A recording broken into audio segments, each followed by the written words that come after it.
नमस्कार। क्या आप किसी एग्जेम्प्टेड एस्टैब्लिशमेंट यानी छूट प्राप्त स्थापना में काम करते हैं? यदि हाँ, तो यह वीडियो आपके लिए बहुत आवश्यक है। इसे अंत तक अवश्य देखें और अपने दोस्तों के साथ शेयर भी करें।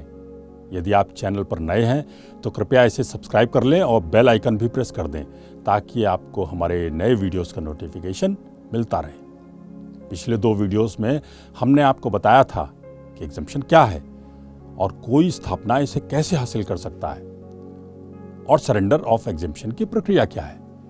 यदि आपका एस्टैब्लिशमेंट भी ईपीएफ स्कीम से एग्जेम्प्टेड है और आपका नियोक्ता आपका ईपीएफ अपने बनाए ट्रस्ट में जमा करता है, तो आप सबसे पहले ये जान लें कि आपका अधिकार किसी भी दशा में उन ईपीएफ मेंबर से कम नहीं हो सकता है जिनका ईपीएफ ईपीएफओ में जमा होता है।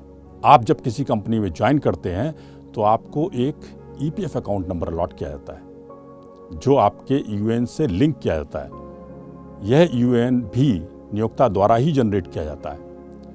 यदि आपके पास पहले से ही यूएएन है तो आपका ईपीएफ अकाउंट नंबर उसी यूएएन से लिंक किया जाएगा।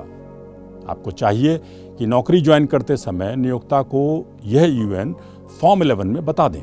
आपको यह पता लगा लेना चाहिए कि आपका यूएएन और ईपीएफ अकाउंट नंबर क्या है और आपका प्रतिष्ठान एग्जेम्प्टेड है या नहीं। यदि आपकी कंपनी एग्जेम्प्टेड है तो आपको ईपीएफ अकाउंट नंबर के साथ ही एक पेंशन अकाउंट नंबर भी अलॉट किया जाएगा, बशर्ते आप पेंशन योजना 1995 के सदस्य बनने के लिए एलिजिबल हो।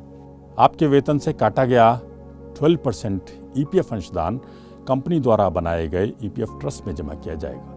नियोक्ता के 12% अंशदान से 8.33% अंशदान ईपीएफओ को पेंशन खाते के लिए भेजा जाएगा और शेष 3.67% ट्रस्ट में आपके ईपीएफ अकाउंट में जमा होगा।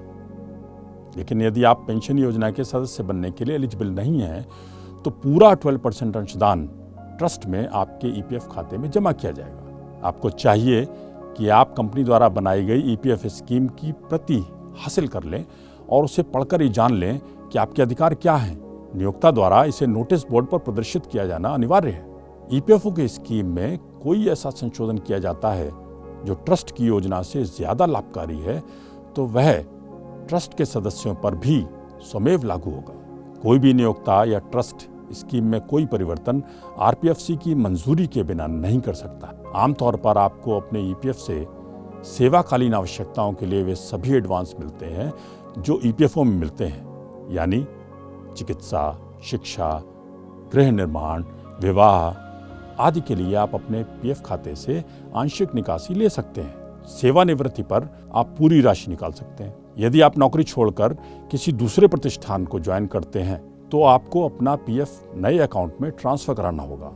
यहाँ यह ध्यान रखने की बात है कि यदि आपका नया नियोक्ता भी एग्जेम्प्टेड हो तो आपको ईपीएफ अकाउंट पुराने ट्रस्ट से नए ट्रस्ट में ट्रांसफर कराना होगा और पेंशन खाते को ईपीएफओ के माध्यम से ट्रांसफर कराना होगा। इसकी विस्तृत जानकारी के लिए आप हमारे पूर्व के वीडियोस देखें जिनका लिंक डिस्क्रिप्शन बॉक्स में दिया जा रहा है। आपके नियोक्ता का यह दायित्व है कि वो अपने कर्मचारियों का ईपीएफ ट्रांसफर यथाशीघ्र कराए। यह ट्रस्ट और नियोक्ता की जिम्मेदारी है कि आपके सभी दावों का निस्तारण ईपीएफओ द्वारा तय समय सीमा के अंदर करे। नियोक्ता का यह भी दायित्व है कि वह आपको आपका ईपीएफ खाता कंप्यूटर टर्मिनल पर देखने की सुविधा प्रदान करे तथा वित्त वर्ष की समाप्ति पर आपको निःशुल्क पासबुक दे।